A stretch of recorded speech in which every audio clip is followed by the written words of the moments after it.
Is the FIre Emblem Engage DLC worth $30? First of all, you can now marry Zephia, and that is easily worth $5,000 at least. So, hello everyone, Maddening here. In this video I want to discuss, is FIre Emblem Engage DLC worth the money?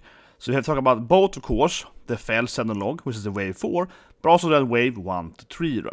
And I will say here immediately, the short answer, not really worth $30, unless if you're a really hardcore fan. And I will of course explain here why, so please subscribe, slap button, leave comment below, what do you guys think? Is it worth the money or not? I have one major concern with the DLC, I'll talk about later, which really bothers me from a design standpoint, right? Before we go into that, let's talk about what the DLC actually entitles, right? So first of all then, wave 1 to 3 gives you more emblems. And then the wave 4, of course, gives you this new campaign, right? New characters and so on, right? So I think it's, first of all, it's valuable then, right? To kind of give some kind of dollar measurement what the emblems are worth, right? And then, of course, talking about wave 4. And I want to say immediately, one thing that is good in this game, though, compared to like Trivializes, is that this wave 1 to 4 has been released almost immediately after the game was released, like a few months afterwards. And that is much better than Trivializes, where it was like a half a year, 7 months later. So that's better released in this game. So let's talk about emblems. So what do they actually give you for the first 3 DLC? But there's a bunch of new emblems, right? And that basically has 3 valuable things. First of all, more emblems isn't just you can use them in a battle, activate the power or whatever, right? Which is a little bit, new strategies and so on. And unfortunately, immediately they're all broken. But let's first talk about the skills, right? Because here I think the emblems actually have a pretty high value. So, of course, they have their own skills, right? Just like any other emblem, like Marta or whatever. And So let's first talk about the emblems. Emblems brings 3 valuable things, right? That are worth some money, right? So first of all, it gives you new skills, and that means new builds. So for example, if you have like 40 characters, and you get 7 more characters, I would say that is less valuable, right, than giving like 7 more emblems. Because an emblem, of course, I said, applies new builds. Maybe a character that couldn't be a class, or it can be a class, but they're really weak in this class. But now you have this emblem, right, or you have the emblem skills or whatever.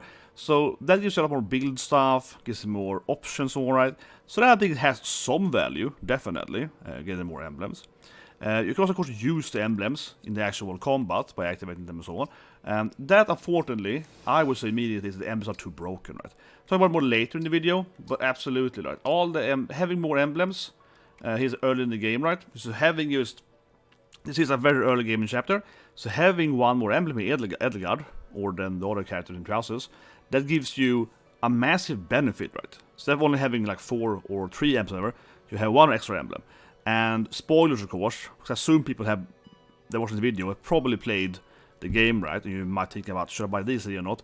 Of course, having the DLC emblems is massively important, or massively, drastically much easier, right? On the chapters where you have less emblems, when you lose your emblems.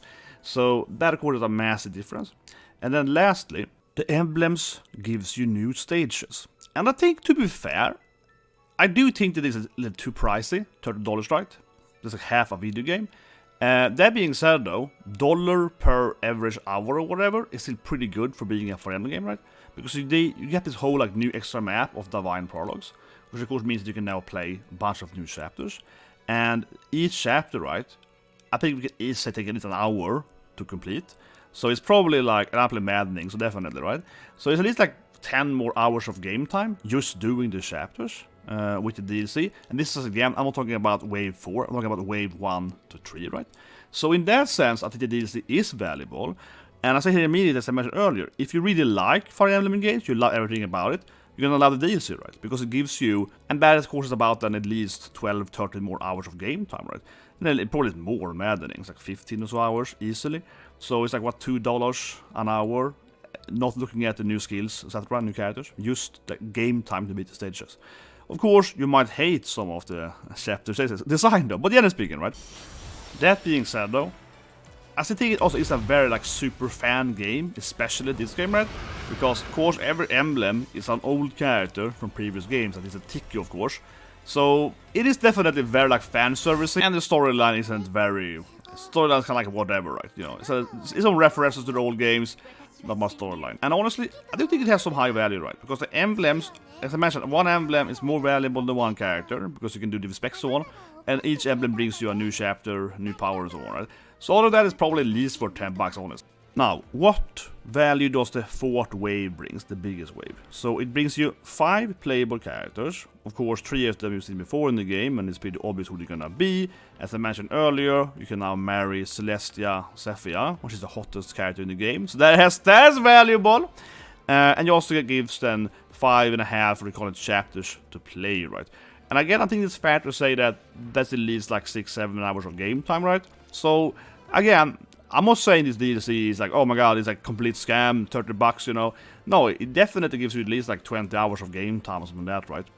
And not looking at like different new class specs or whatever. It also brings you 2 new classes. One of them is like a ranged medic character, which costs way too much gold, comment that later. And the other one is like a buffer character for adapt. And I think, honestly, here immediately, I really think that the wave forces to bring in more than 2 classes, right? Of course, some of these new characters have their own class, but still, I should have bring in more than just 2 new classes. Mage Cannoneer is probably the biggest difference, but it's mostly broken, honestly. Let's first talk about the storyline. The storyline basically is that you get to an isekai, right, or another universe, with every character basically being the opposite.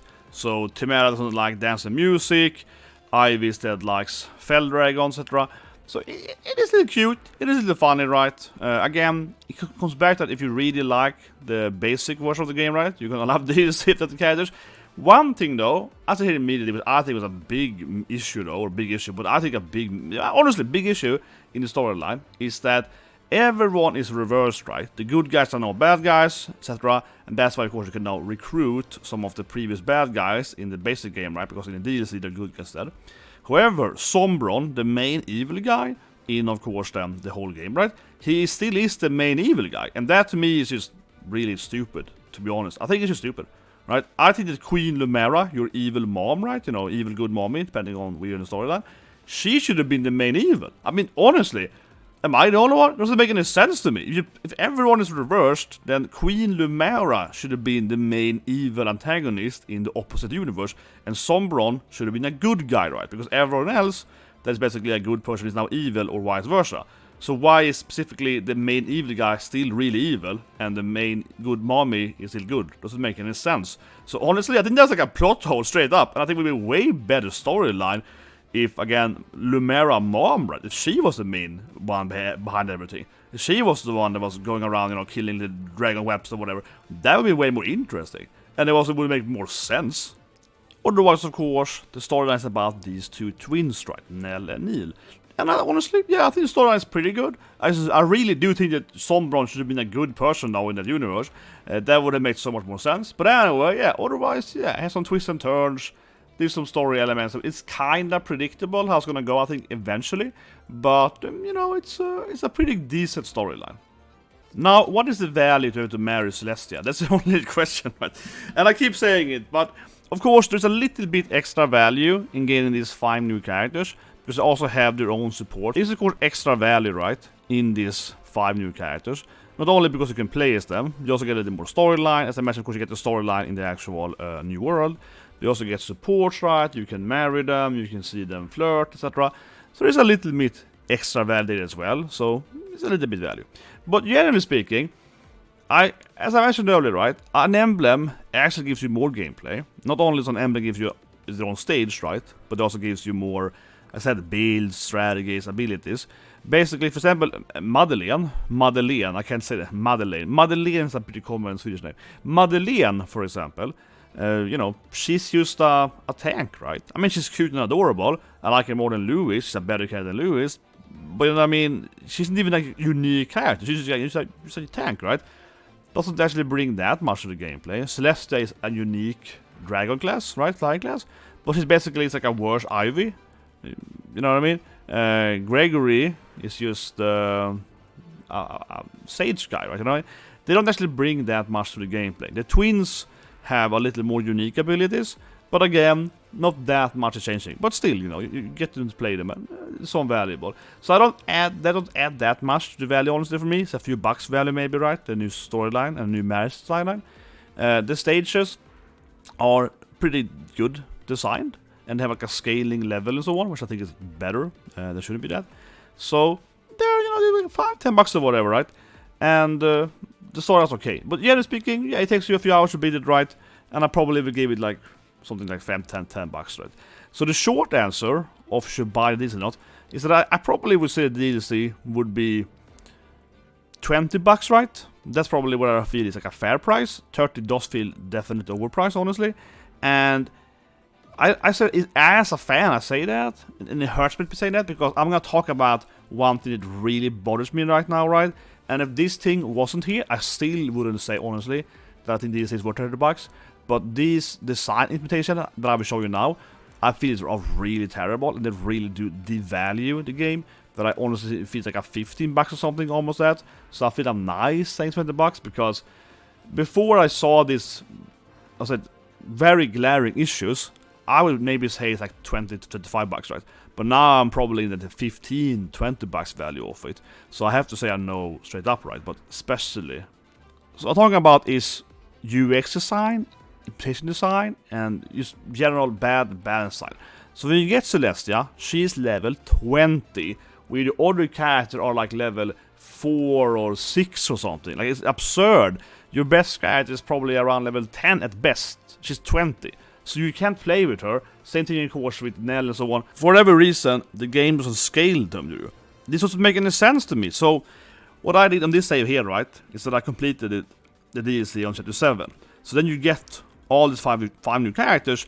My character around level 7 to 8, right? And I get like 5 level 20 characters. So they're all unplayable. They get no XP, and they one-shot everything, right? Really boring, completely ruins the game to have them, right? And that to me is just really stupid. It's really, really stupid. This DLC has a terrible implementation, really has, because the point should be, right, to get the new characters fast as you can, so you can play the original game, right, with the biggest change as possible. But this basically makes the game unplayable with them, so you have to wait for like 10 more chapters to play with them. That's really, really stupid. And it also makes it even worse. And why I run this save here, right, because the Divine Prologues, talked about earlier, of course, these DLC stuff, they are scaled based on your highest level character. So now the dragons here are plus 20. So they are level 21, these dragons, right? Tiki over here, this is the first Divine Prologue, she's 25, right? Because it's Maddening, so it's like 5 plus your level.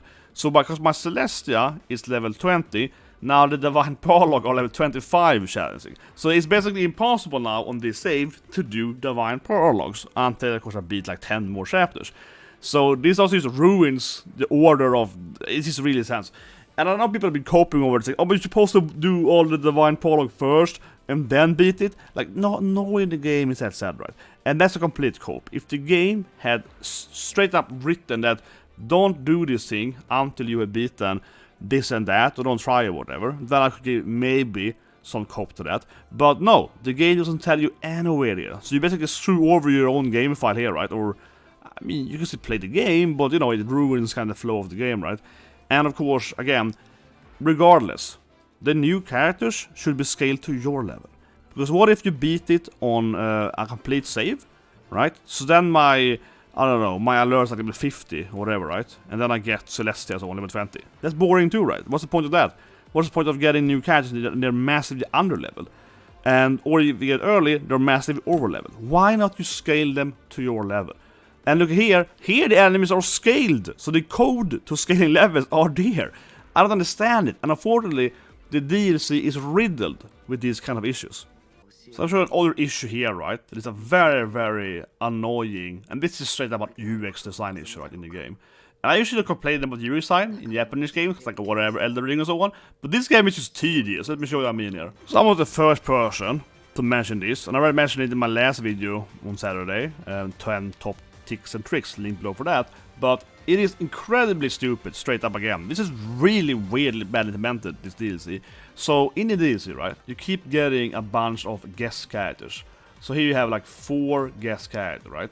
And when you have these guest characters, you can't change their items. You can't change their outlook.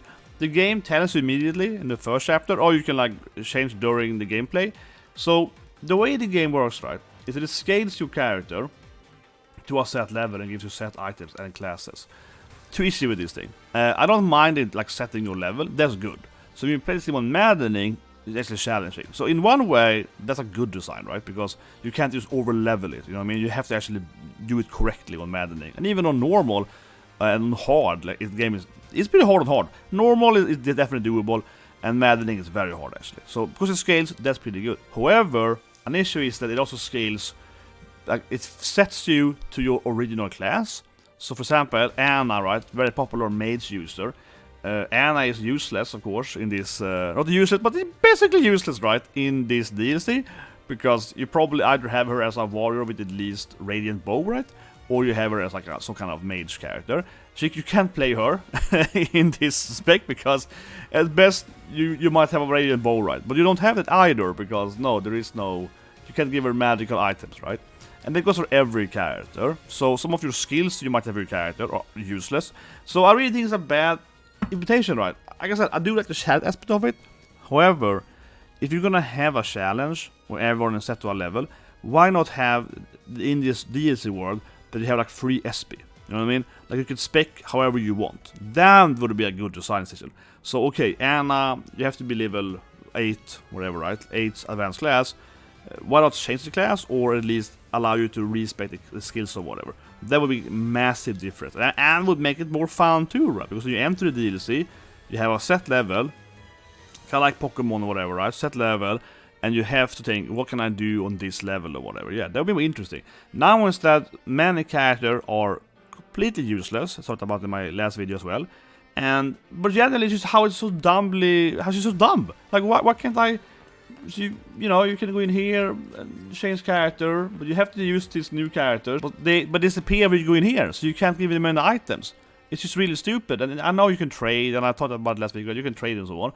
And so every time you start a fight, you have to like get in your character, right? And then be like, oh, I need to give this character this item, and then this thing, and so on. And I don't mind this too much. Again, it adds to the shared aspect. But of course, the guest characters should really be here, because it's just tedious, right? And in one way, it improves the difficulty, that you can't just use whatever you want, right? So that's good in a sense. But again, it's tedious that you have to do it every time. At least like save between chapters, and also, again, the guest character should also have it. And it really bothers me as a game designer. I'm like, why is the game so tedious for? Like, it's so tedious, right? That's why I had to say it's like a -$5 immediately, because even though I enjoy the challenge, it is so tedious. I have to do this every time.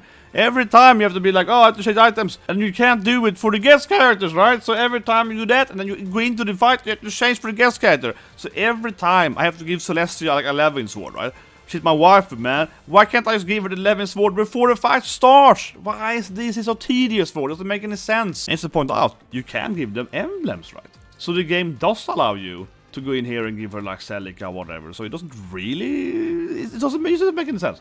Lastly, if you go back to the emblems, right, generally speaking, I already mentioned how, yes, the new characters are a set level for no reason. But the emblems are also really OP, right? And I'm not the first person thing, right? But of course the emblems, generally speaking, again, they trivialize the main storyline, right?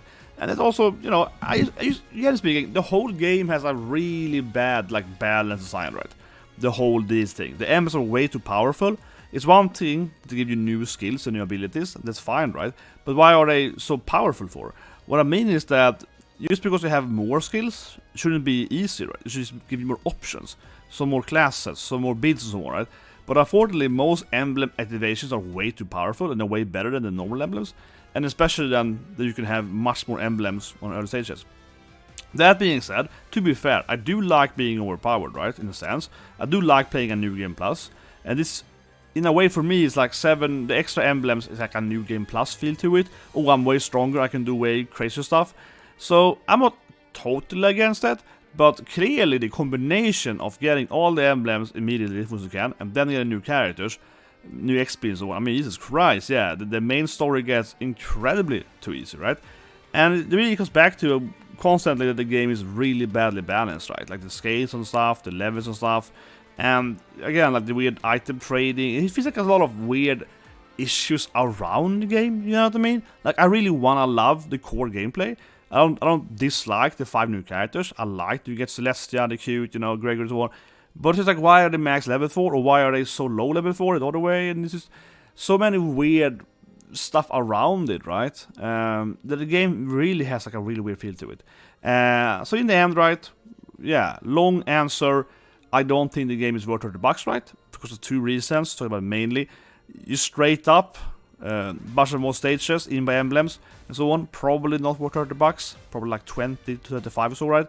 But then with all this tedious extra weird stuff around the game, I have to give it at least a -$5 value, right? Probably like $10 value down.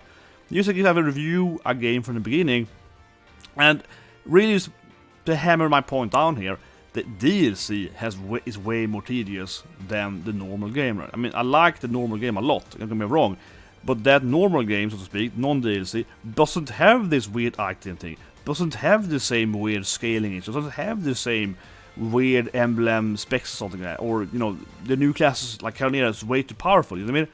It doesn't have these shit. So it feels like everything in the DLC is like way out of scale, right? And it's just badly implemented in the end of it. So, nah, I don't think it's for $30. Even if you're a super fan like me, because I am a super fan, right? It still bothers me with everything that's around it, right? Like, again, I wanna love it, but I'm just like, why is everything so badly scaled for, right? I can't ignore that. Well, what do you guys think? Leave a comment below. But yeah, I wouldn't actually recommend buying this DLC unless you're like a really, really hardcore fan. But even then, right, my last point is that you probably will still be annoyed. I mean, I am that kind of demographic, and I am annoyed, right, about everything around the trading items, the tedious stuff, the weird setting of items and character, and, you know, and scaling. Yeah, so at the end of the day, right, even as a super fan, you will probably be annoyed at a lot of stuff in the game, right?